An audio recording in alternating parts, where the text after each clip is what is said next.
The rain fell in thin, relentless sheets over the marble steps of the cathedral, turning the black umbrellas into a trembling sea of shadows. Inside, the air smelled of lilies and polished wood. Every pew was filled. Politicians, executives, distant relatives, and people who had never loved her but had loved her money sat with solemn faces, dressed in mourning black. At the front of the hall rested a closed casket trimmed in silver. Evelyn Hart was officially dead. She had been one of the richest women in the country, a billionaire who built an empire from nothing, admired in magazines, feared in boardrooms, and whispered about behind closed doors. Her sudden, heart failure, had shocked the business world. Markets trembled. Competitors celebrated quietly. Her family wept loudly. The priest cleared his throat and began to speak. Today, we gather to honor the life of. Stop. The word cut through the cathedral like a crack of thunder. Every head turned. At the back of the hall stood a man in a faded orange jacket, rainwater dripping from his sleeves onto the marble floor. His boots were muddy. His face was weathered and pale. In his shaking hands, he still clutched a gray wool cap. Gasps rippled through the room. Security took a step forward. "I'm sorry," the man shouted, his voice breaking, "but she's not dead." Murmurs exploded. Someone laughed nervously. Someone else hissed for him to be removed. The priest froze. The man swallowed hard. "Her name is Evelyn Hart," he said. "And she is still alive." Security rushed toward him, but the man didn't run. He raised his hands, palms open.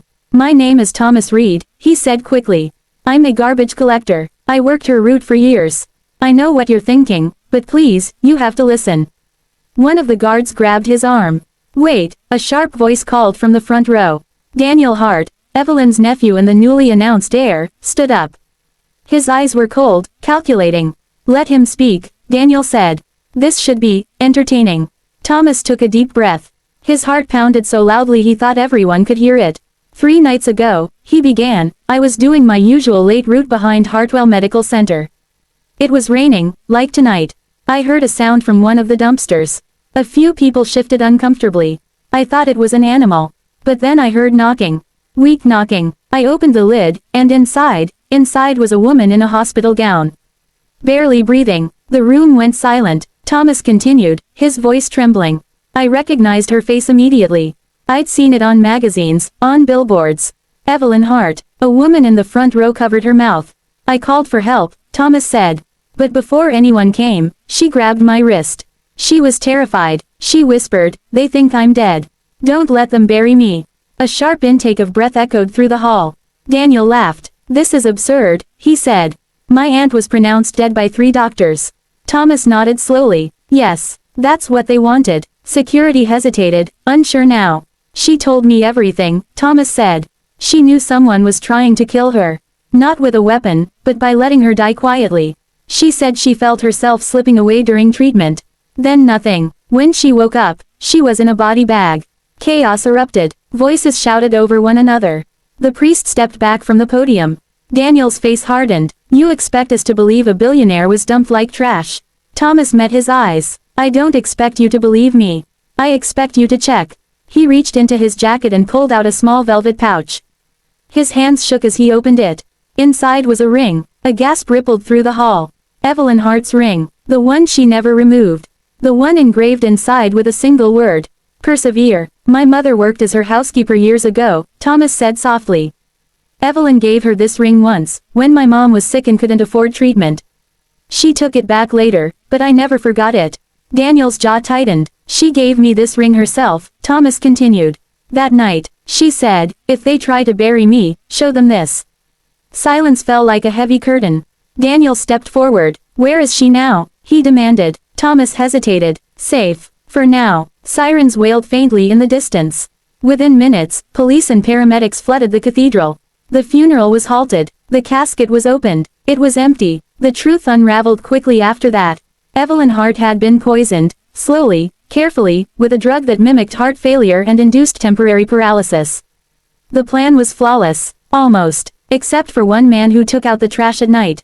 Evelyn was found 2 hours later in a small apartment above a closed bakery on the edge of the city. Alive, weak, furious. When she woke fully in the hospital days later, the first person she asked to see was Thomas Reed. He stood awkwardly by her bedside, cap in his hands. "You saved my life," she said hoarsely.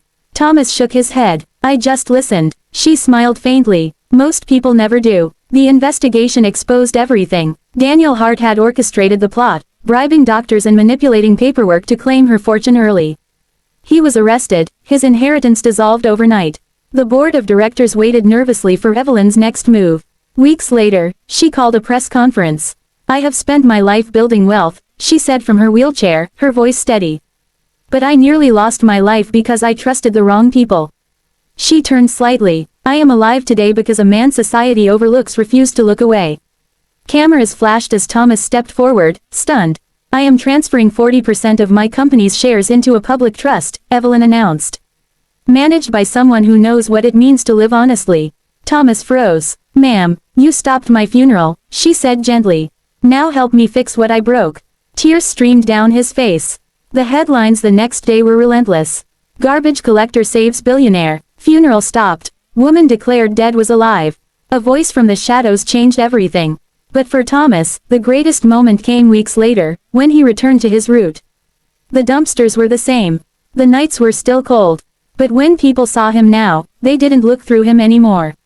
And somewhere in a quiet hospital room, Evelyn Hart watched the rain fall against the window, alive because someone believed that even a life thrown away was still worth saving.